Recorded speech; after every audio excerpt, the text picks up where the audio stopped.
innovación. Completamente democracia. 828. Y estamos ya nuevamente al iniciar este diálogo con el doctor Miguel Ángel Puente, abogado laboralista. Miguel Ángel está por Skype también, así es que los que nos siguen por el canal de televisión de Democracia TV lo pueden observar al doctor Puente. Miguel Ángel, bienvenido, buenos días. Está aprobada la ley, mucha gente ha reaccionado y han dicho, oigan, el veto tenía una intencionalidad, la legislatura ha ratificado algunas cosas y parece que no quedó tan claro para los laboralistas como usted, para un abogado en ejercicio. ¿Está claro la intencionalidad del tema humanitario y cómo salvar empleos, sobre todo en el tema del 169, numeral 6? Bienvenido, buenos días. Buenos días, Francisco. Qué gusto poder compartir con ustedes, con la gran audiencia de esta prestigiosa emisora. Bueno, el artículo 169, numeral 6, como alguna ocasión ya lo habíamos mencionado, establece la fuerza mayor o el caso fortuito como una causa para la terminación de la relación laboral. Y la discusión interpretativa que ha hecho la Asamblea Nacional establece que para que proceda la aplicación de esta fuerza mayor es indispensable que se produzca el cese total y definitivo de las actividades del empleador. O sea, se cierra. Que cierre la empresa, que cierre la compañía. Eso podría tener dos interpretaciones. Por un lado, tal vez la intención de la Asamblea fue poner un límite para que no se aplique de manera indiscriminada esta figura. Sin embargo, creo que eso se podía conseguir en vez de esta norma interpretativa a través de un efectivo control por parte de las autoridades gubernamentales, esto es por parte del Ministerio de Trabajo. O sea que los acuerdos ministeriales habrían sido suficientes. Los acuerdos ministeriales, más de un control efectivo de parte de las autoridades del Ministerio de Trabajo, a través de inspecciones, a través de control in situ en los lugares de trabajo, yo creo que se hubiera conseguido eso. Porque el riesgo que tenemos con esta norma interpretativa es que genere un efecto contrario al que se pretendió. Y es que, imaginémonos hipotéticamente, conozco el caso puntual entre varias empresas, una empresa que eliminó una línea de sus negocios y por lo tanto aplicó el artículo 169, numeral 6, porque era imposible mantener esas plazas de trabajo, y entonces se aplicó eso, por decirle algo, a 20 trabajadores y se mantenían 60 trabajadores todavía laborando. Con esta norma interpretativa, la compañía está evaluando realmente la aplicación del cese total y definitivo, con lo cual, en vez de mantener las 60 otras plazas de trabajo, que mencionan el ejemplo, lo que se está es, de alguna forma, permitiendo que la compañía opte más bien por la opción del cierre total y definitivo de las actividades y por lo tanto se pierdan aquellos empleos que en una primera instancia se pretendían mantenerlos. Entonces yo creo que eso puede ser un efecto contradictorio o contrario a lo que se pretendía. Se buscaba. Pero lo aprobado entonces, doctor Puente, y saludamos ya al economista Mauricio Pozo, pero doctor Puente, lo aprobado entonces no aclaró. Va a tener que, el Ministerio de Trabajo va a tener que trabajar, valga la redundancia, en el tema de cómo vigilar el cumplimiento y llegar a los acuerdos. ¿Esto de los acuerdos es posible con esto aprobado, doctor Puente? Bueno, los acuerdos para la preservación del empleo es otra de las figuras aprobadas en la Ley de Apoyo Humanitario. Yo creo que hoy más que nunca es indispensable el adecuado diálogo social entre empleadores y trabajadores. Recordemos que esto no se trata de un partido de fútbol, de un equipo contra otro, empleadores versus trabajadores. Esto no tenemos que verlo de esa manera. Yo creo que no existen empleadores sin trabajadores, no existe empresa sin trabajadores y tampoco existen trabajadores sin empresa. Es decir, son como las dos caras de una misma moneda, complementarios de unos de otros, y por lo tanto, hoy más que nunca es indispensable que, cediendo posiciones que cada una de las partes pudiese tener, pueda efectivamente buscar un objetivo primordial, que es mantener la plaza de trabajo y por lo tanto también mantener la operación del negocio. Es indispensable esto porque es lo único que garantiza el mantenimiento de las fuentes de trabajo. Recordemos que 9 de cada 10 empleos son generados por el sector privado. Por esa razón es importante, yo creo que sobre todo que el sector privado tenga reglas de juego claras que no se estén cambiando permanentemente, que haya una estabilidad normativa, de tal manera que teniendo seguridad jurídica, estabilidad jurídica, el empleador pueda hacer lo que le corresponde hacer, que es producir, que es trabajar y que es precisamente generar fuentes de trabajo. Yo creo que hoy más que nunca es indispensable alejarnos de las posiciones dogmáticas, radicales, y precisamente convocar a un gran diálogo nacional entre todas las partes, particularmente entre empleadores y trabajadores. El acuerdo establecido para la preservación del trabajo dice que debe ser directo y bilateral, un acuerdo uno a uno, un acuerdo para poder establecer hasta cuándo la compañía puede o hasta qué límite puede la compañía llegar en el mantenimiento de ese puesto de trabajo y hasta cuánto o cuándo el trabajador puede apoyar precisamente para esa opción. Exactamente. Yo quisiera que escuche antes de, le saludamos ya al señor economista Mauricio Pozo, el exministro de Finanzas, lo que dijo ayer el señor doctor Poveda, ministro del Trabajo, frente a los 200.000 empleos perdidos. Esto fue lo que dijo ayer en un diálogo en este medio. Lo que tiene el Ministerio del Trabajo a través del sistema único de trabajo y a través de las redes sociales del Ministerio, tenemos denuncias, ¿verdad?, por despido intempestivo. Tenemos 17.606 denuncias por despido intempestivo. Tenemos asimismo conocimiento de que se ha aplicado el numeral sexto del artículo 169 del Código del Trabajo con 18.138 trabajadores. Y asimismo tenemos que la terminación del contrato individual de trabajo se han terminado con el numeral 2 del artículo 169 de la legislación. 1.016 trabajadores que han terminado por dicha causal su relación laboral. Y por otras causas tenemos registrados 52.283 trabajadores, todo lo que nos da a la fecha un total de 200.043 trabajadores que han terminado su relación laboral con su empleador por las causas que le he señalado, doctor Rocha. Economista Pozo, bienvenido, buenos días. Bueno, este es el panorama. El doctor Puente nos dice, la ley, en realidad, la ley humanitaria tiene, de las tres patas le quitaron dos, los impuestos y esto que parecía que iba a generarnos un diálogo, ¿no? Un diálogo y la posibilidad de una aplicación de distinta, como ha dicho el doctor Puente, intentar salvar la mayor cantidad de plazas laborales. Incluso los trabajadores estuvieron de acuerdo con tener un impuesto que no se dio o una colaboración, como quieran llamarlo. Economista Pozo, bienvenido, buenos días.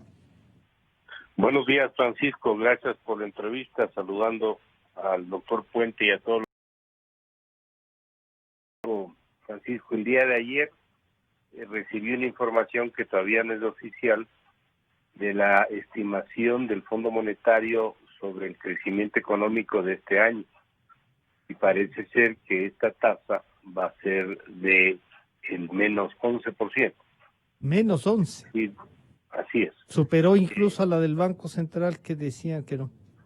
9.9, que es aproximadamente lo que anunció, y algunas otras fuentes que estaban cerca del 10%, es decir, como algún rato lo mencionamos, esas tasas del 5, del 6 negativas que se anunciaron al principio de la pandemia quedaron cortas para la magnitud de la severidad y la magnitud del problema. ¿Por qué hago referencia a esto? Porque debe entenderse que ante una caída de la actividad económica de esa magnitud, que sin duda es la más intensa de toda la historia económica del Ecuador, obviamente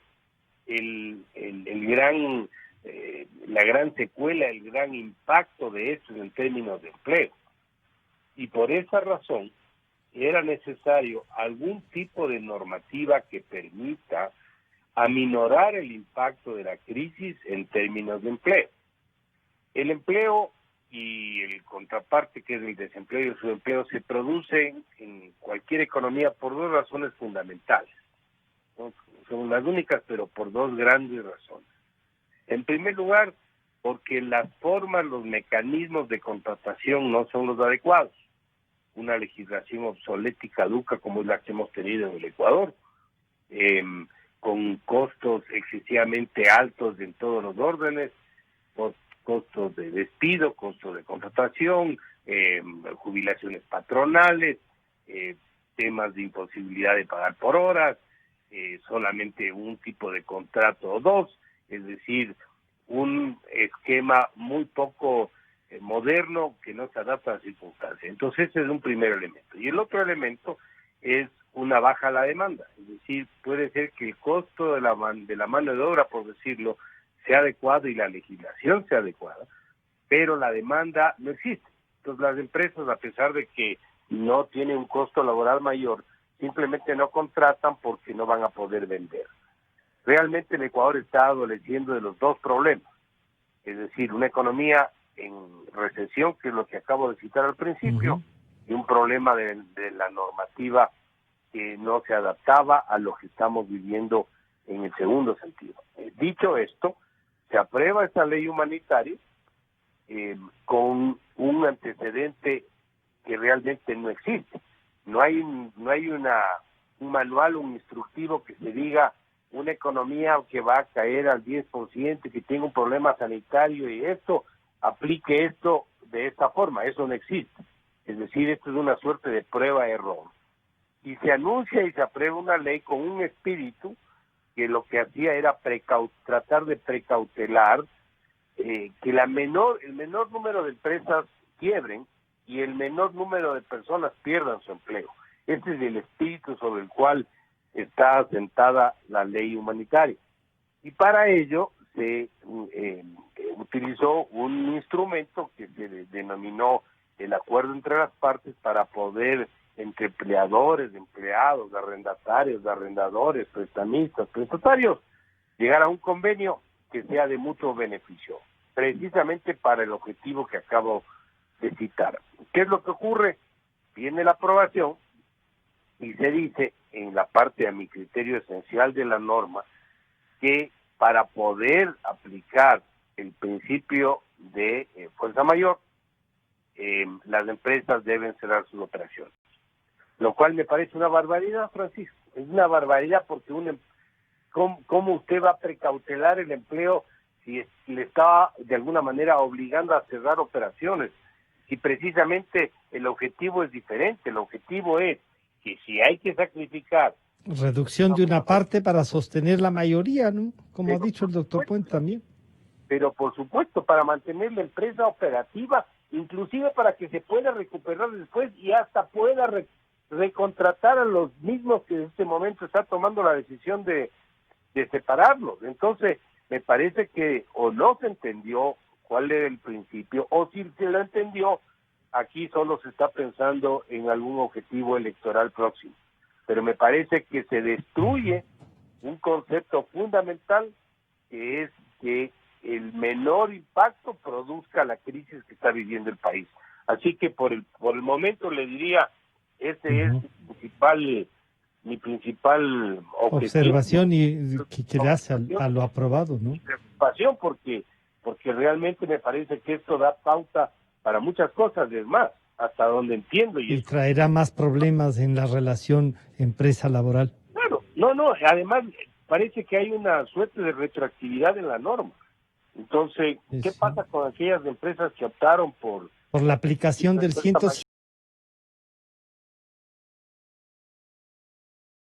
Que serán las operaciones? Yo no tengo la menor idea, pero me parece que es un error de la Asamblea, en este caso, haber introducido este tipo de modificación al principio original que estaba establecido. Doctor Puente, aquí hay un análisis económico que nos hace el economista Pozo y que nos dice, ¿no? Miren, aquí hay esto. ¿Se podrá rectificar vía el reglamento o si no rectificar, aclarar? Claro, porque si no habría que hacer una reforma a la ley. Pero sí aclarar y a través de lo que ya tenemos, incluida esta ley, reglamentarla de mejor manera para facilitar y no generar mayores conflictos y confrontaciones, doctor Puente. Buenos días, Mauricio. Primeramente, qué gusto poder compartir contigo este panel. Coincido plenamente en lo mencionado por Mauricio y yo igualmente solo añadiría algo que lo dijo en su momento James Hagman, el Premio Nobel de Economía, y es que existe una relación directa entre la rigidez laboral y el desempleo. Y eso es una regla que se ha cumplido históricamente y que hemos sido testigos. Esta rigidez laboral, estas normas de alguna forma buscando precautelar, entre comillas, la estabilidad laboral, lo que han generado es evitar precisamente que exista una mayor movilidad laboral de los trabajadores. Movilidad laboral entendida como la posibilidad de que cuando una persona termina una relación laboral por cualquiera de las formas, pueda rápidamente conseguir o insertarse en un nuevo puesto de trabajo. Dicho eso, contestando su pregunta, Francisco, yo creo que el reglamento no es la vía, el reglamento no puede modificar el texto, la norma, el reglamento puede efectivamente, como su nombre lo indica, establecer determinadas condiciones o precisiones puntuales respecto a la ley ya existente. Yo creo que respecto al artículo, a la norma interpretativa del artículo 169, numeral 6, solo cabe una alternativa y es la demanda de inconstitucionalidad de esa norma.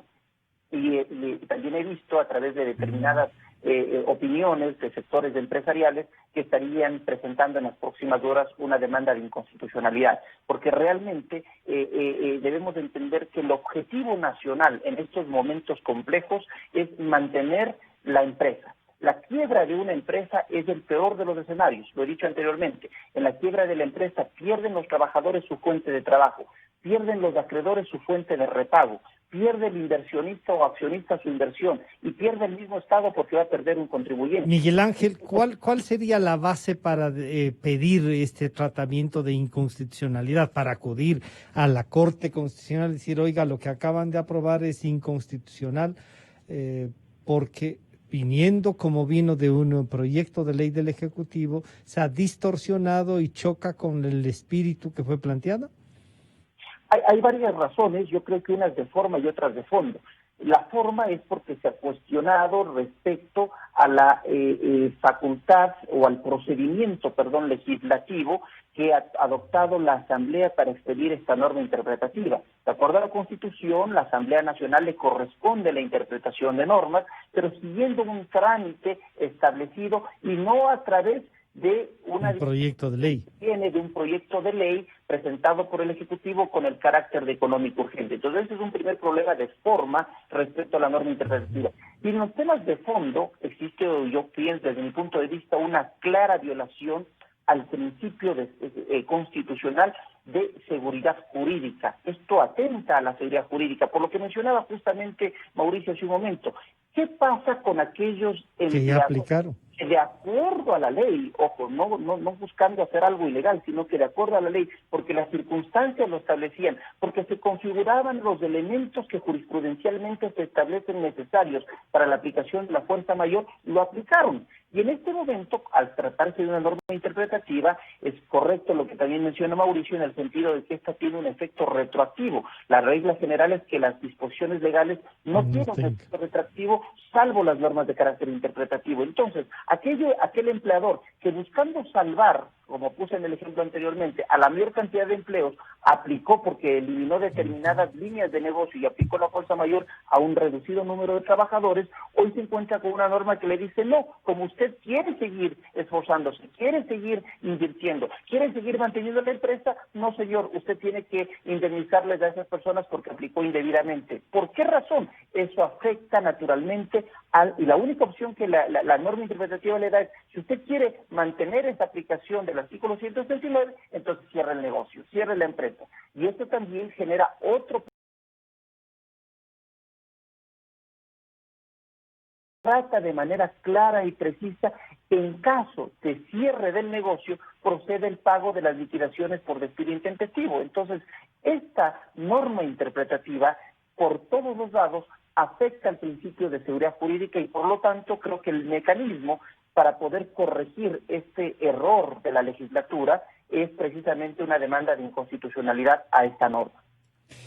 Mauricio, una demanda tomará su tiempo. Y claro, y esto se va a aplicar, esto genera, como ha dicho Miguel Ángel Puente, una inseguridad jurídica. ¿cuál puede ser entonces una salida y una salida económica? ¿Qué recomendar al empresario y a los trabajadores, Mauricio? Aquí no hay mucha Mucho magia, espacio. Francisco. O sea, no es un tema sencillo. O sea, en primer lugar hay que entender que a ningún empresario que tenga dos dedos de frente le conviene votar gente.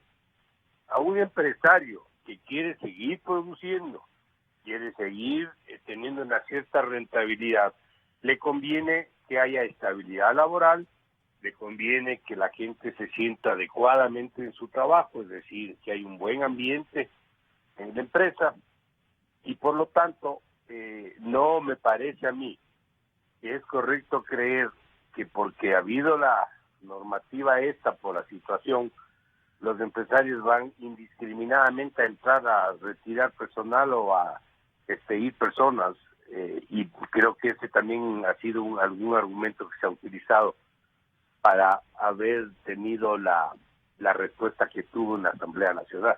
A mí personalmente no me parece que eso es así. Yo he estado al frente de empresas toda mi vida y al menos si uno tiene algo de sentido común no opera de esa manera.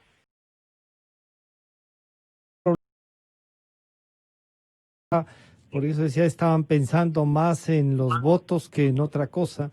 Es que algunos trabajadores y dirigentes de los trabajadores han dicho, hay empresas que no quieren, que aprovecharon la pandemia para deshacerse de algunos trabajadores que estaban a punto de la jubilación patronal, que habrá que tratarlo algún momento y que habrá que, no sé, pues eliminarla, buscar la forma de cómo integrar al salario, pero alguna cosa hay que hacerlo. Pero también parece que sí había una mala utilización de algún empresario que no siempre tienen, pues, no esta actitud de respeto como usted la plantea, Mauricio. Yo creo, Francisco, que siempre usted, independiente de del marco legal vigente, usted va a encontrar situaciones donde los empresarios quieren salir de personal, por las razones que sean. Es decir, eso no es que porque vino la pandemia ahorita.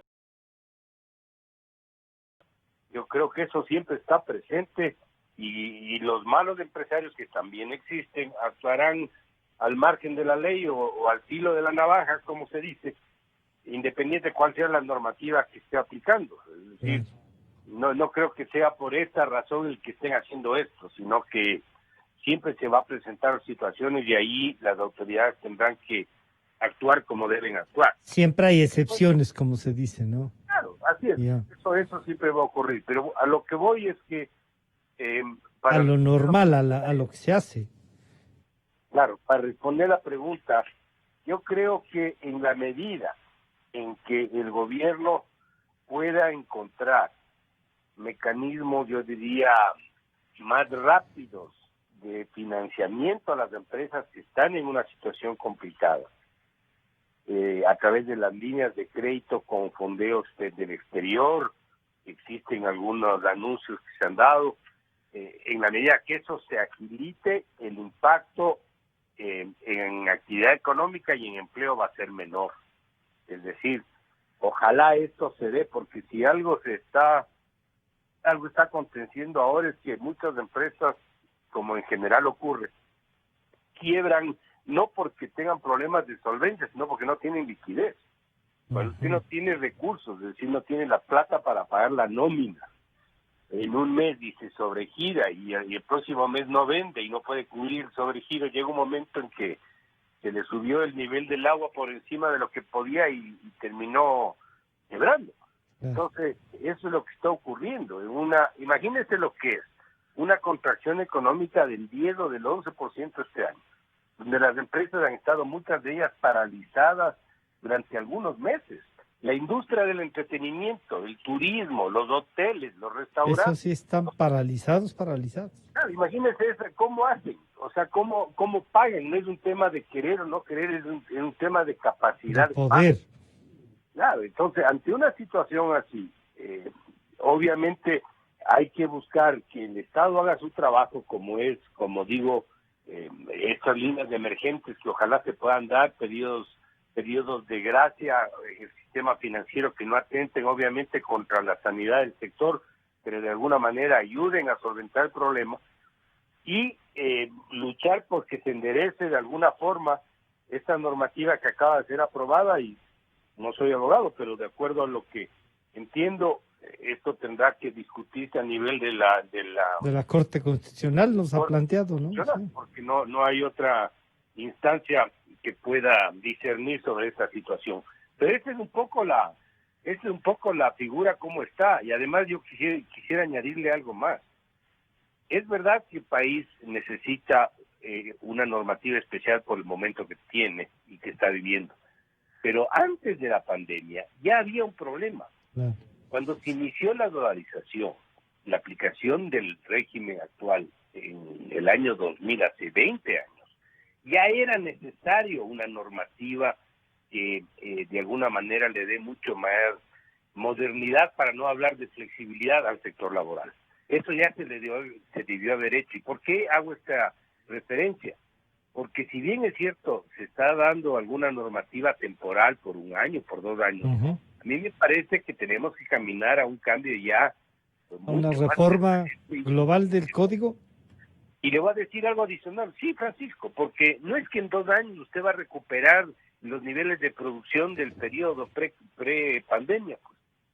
Usted se va a demorar un periodo de gobierno, a mi humilde opinión, hasta poder recuperar los niveles de producción pre-pandemia por la intensidad del problema que estamos viviendo. Entonces, no es que en 2 años usted ya va a estar listo como para decir, quitemos nomás esto. No. El país necesita una reforma laboral integral donde se incorporen principios básicos, el pago por hora, los costos de despido racionales, adecuados, costos de contratación, el tema de la jubilación patronal, que es un problema, varios tipos de contratos. Aquí parecería ser que la industria de la construcción es igual que el comercio, que la agricultura, que los servicios, es decir, algo que sea mucho más adaptativo, que dé facilidades para el trabajo. Que lo sectorial funcione. Trabajo. Exactamente, algo que sea flexible. Esa es la palabra, pero no suena bien a veces. Y no, ya la han usado mucho políticamente, entonces flexibilización parece atraco. Así es, entonces, el momento que usted tiene una normativa sesgada a un lado, usted no puede sesgarle por esencia ni al empleador ni al empleado, pero le sesga a un lado, lo que va a pasar es que el empleador no va a contratar. Yeah. ¿Para qué me voy a meter en tremendo lío contratando con todos los bemoles que esto tiene? Mejor yo no contrato, o simplemente reduzco o termino cerrando. Hay que darle facilidades al empleador para que pueda contratar gente. Es la única manera de reducir el desempleo y el subempleo. No es del sector público el que da trabajo, es del sector privado. Doctor Puente y economista Pozo, para concluir este diálogo, yo les plantearía entonces, la ley, al parecer, quitadas las patas que servían, queda con una. El aporte no fue mayor, y lo que nos ha planteado el economista Pozo, doctor Puente, es una reforma integral donde se cubra la intencionalidad, pero no para el momento, sino para largo plazo. Doctor Puente, ¿cuál sería su planteamiento? De hecho, yo creo que es indispensable una reforma estructural del tema laboral en el país. Recordemos que nuestro Código del Trabajo es un código de 1938, es un código que ha recibido varias reformas, varios parches, pero no se ha modernizado a la realidad. La realidad de 1938 y la realidad actual del 2020 son muy diferentes, y por lo tanto toda institución jurídica debe modernizar, y por lo tanto creo que es indispensable necesariamente caminar. Yo creo que será una tarea del próximo gobierno. El actual lo veo. ¿Cree que no tiene ahora no hay esta posibilidad? ¿Un año?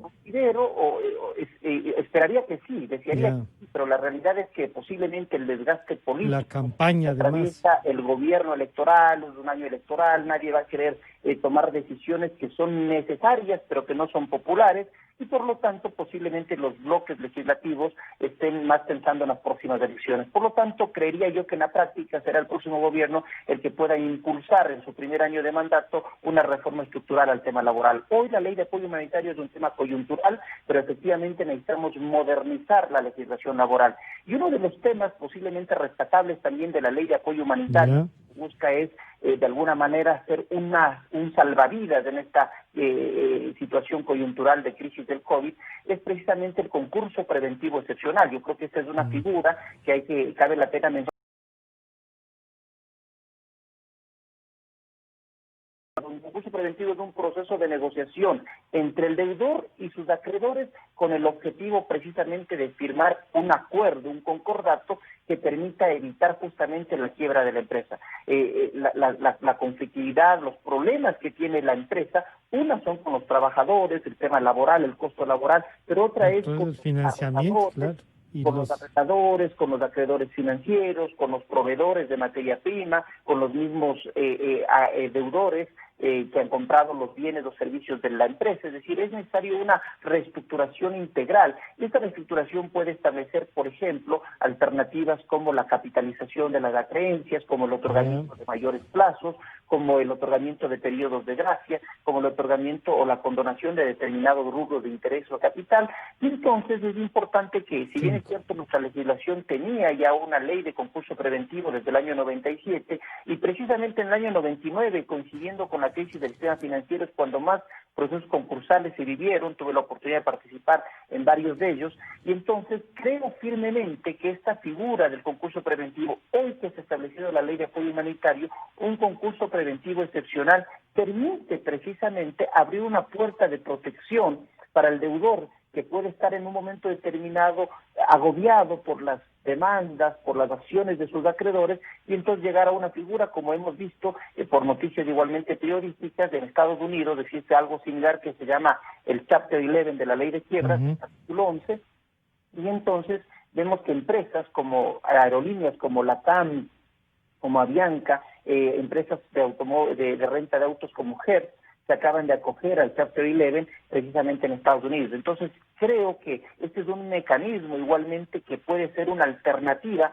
para aquellas empresas que primero son viables financieramente, son viables legalmente, pero que están atravesando un severo problema de liquidez y por lo tanto de cesación de pagos. Entonces, una alternativa adecuada puede ser sentarse con sus acreedores, presentar un plan de reestructuración, consensuar un plan de reestructuración que permita precisamente darle un respiro a la empresa y que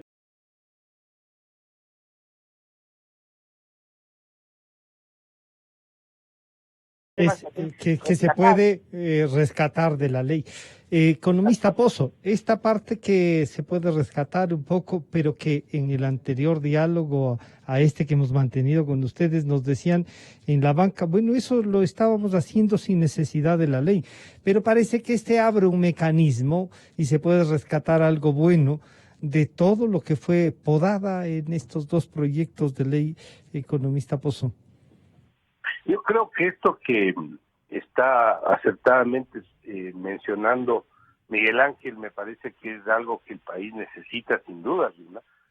Algún mecanismo que permita facilitar un proceso de recuperación empresarial. Y yo le diría algo, también procesos que permitan no solamente abrir, sino cerrar empresas en el Ecuador. Fíjese, en el Ecuador, abrir una empresa es un calvario. Pero cerrar una empresa es un suplicio. Es decir, si usted quiere cerrar una empresa por las razones que sea, se convierte en un problema espantoso. Espantoso. Realmente es una crucifixión el proceso que hay que seguir para poder.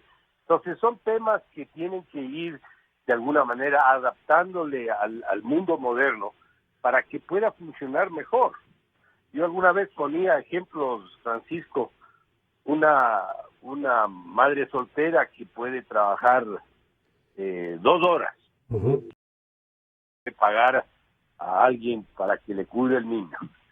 En la actual normativa no lo puede hacer. ¿Por qué? Porque no hay la contratación. Claro.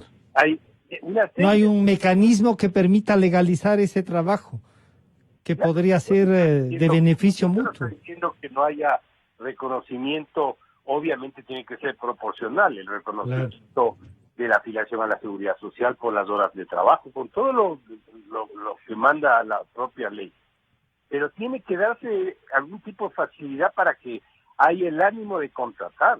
Caso contrario, esto no se va en contra del empleo. A veces parece que los movimientos sindicales siguen pensando como en 1938. Con el código del 38, claro, donde hacer un teletrabajo habría sido brujería. Pero Francisco, imagínense, yo estoy oyendo a veces pronunciamientos de dirigentes sindicales y es el mismo pronunciamiento cuando yo estuve en la universidad. Me parece que ya son algunos añitos de eso. Bastantes dirían algunos. Yo creo que ya es hora de cambiar de las circunstancias, y esto va a favor de la gente. Mientras usted más le quiere favorecer al trabajador, más le complica al desempleado, porque es mucho más difícil contratar, y el gran problema de este país es el desempleo y el subempleo. Entonces las normas no el trabajador, no pensar solamente en el que tiene un puesto de trabajo, sino en el que no tiene trabajo, para que pueda tener posibilidad de acceder a algún puesto de trabajo en algún momento.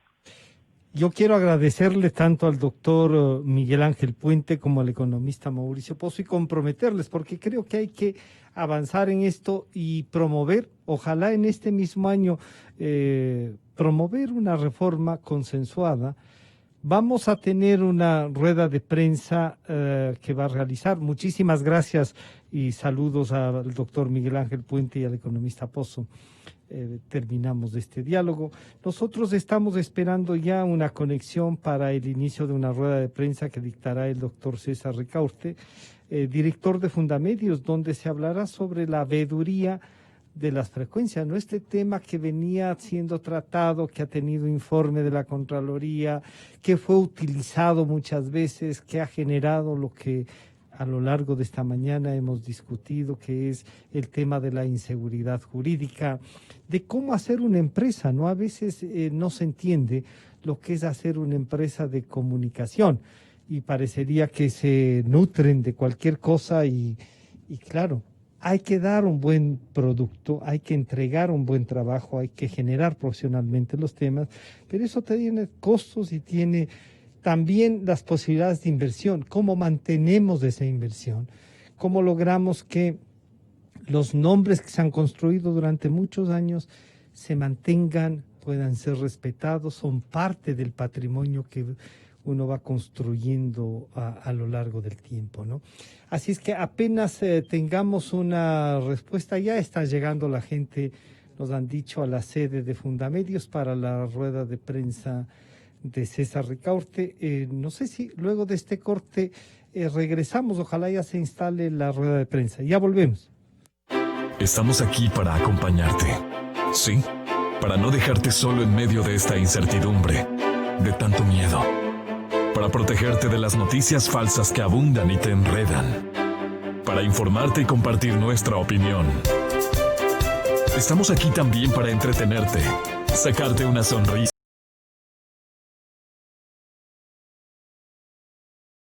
En el celular, en tu casa, en todas partes y sin importar lo.